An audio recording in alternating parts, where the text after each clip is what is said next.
It's an island foodscape takeover. If anybody asks, we call it permaculture. Planting seeds, we secure our family's future. What you give is what you get from the roots and up. What you give is what you get from the roots and up. What you give is what you get from the roots and up. Yeah.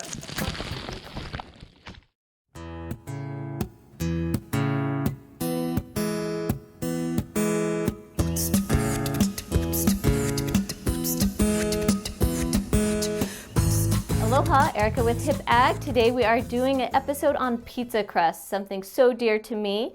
Today we're going to be really focusing on yuca or cassava. And I want to show you guys how we get and prepare the cassava for grating. After it's been cooked, we're going to need to take out this fiber out of the center. So a lot of times I just take my butter knife and I make sure that there's no cassava fiber out of the center. And you can see this here, like so. And then also we can see on this cassava here, it has some outer fiber that seems kind of firm. So I'm going to just slice that off. And this is par cooked cassava. Now that the fiber is out, it is ready to be grated on the hand grater or in the food processor. So I have the cassava here. This is grated and raw, provided by Sweet King Cafe. And they sell this. So this is raw grated cassava. So as you can see here, we're able to make a pizza crust out of par cooked cassava, raw cassava. My other favorites, and this is the recipe that I use the most in my family, easiest go-to, because if I have cooked kalo in the fridge, if I have cooked plantains, or if I have raw green bananas or green plantains, I can use them raw as well. Next thing that we want to do is just add lots of herbs and spices for this pizza crust. We're going to add in some salt. And using a lot of fresh herbs is going to be the best thing for us here today. I just harvested some stuff out from my kitchen garden of oregano and rosemary, very fragrant. If you have garlic, you can mince it or use a garlic press. We're going to then prep our herbs and just getting the leaves off the stem so we don't have any stem or fiber into it. So I have our fresh herbs here and I'm just going to chop them. And with using a knife, I love using my back of my knife as a tool. You want to use the sharp part of your knife to scrape because it's going to dull your knife. And people do that all the time in my kitchen, and I have to just remind them and teach them using the back of your knife to gather up or to get the things off the cutting board.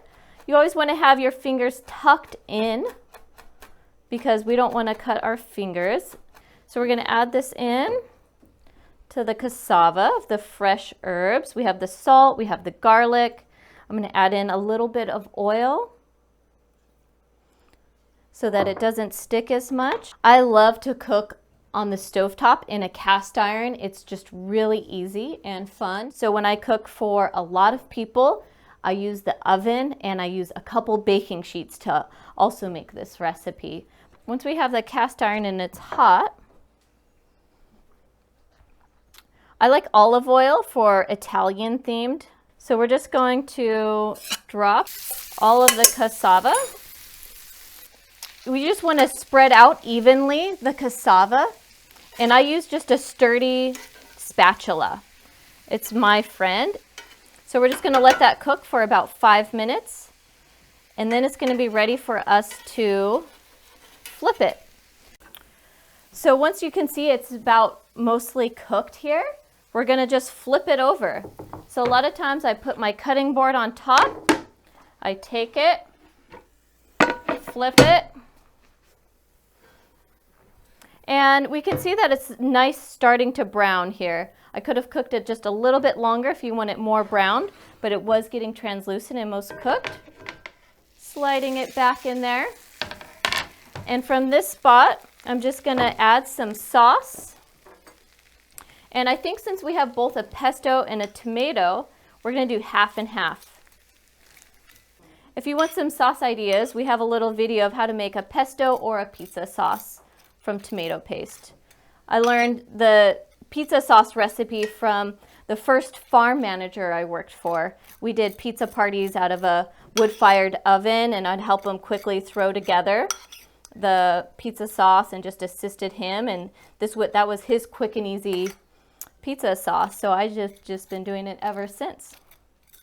I like a lot of sauce, as you can tell. We're going to just get this back onto the stove, and then once it gets hot, I'll add the cheese. I have here some grated cheddar, mozzarella, whatever cheese you like that melts, I would put on. This is quickly melting. The heat's really just going through the cassava. Some mushrooms would have been really good on top. If you do mushrooms, I would saute them. The Hamakua oyster mushrooms are one of our favorites. Other things you could put on toppings is some bell peppers and whatever you like. Usually I make pizza to appease my children and all the things that they like on top, which is cheese and sauce mostly. Look at that. So what pizza do you want, the pesto or the tomato? The tomato. The tomato? All right, we'll cut you out a tomato slice. I want a pizza with half and half, or I'll just try the pesto. Does it look hot? It's boiling still. I know. We're going to let it cool. What's your favorite part of it? The tomato sauce and the crust. Nice. And the cheese. You like it all then? Yeah. Thank you so much for watching our pizza crust episode. I hope you enjoyed.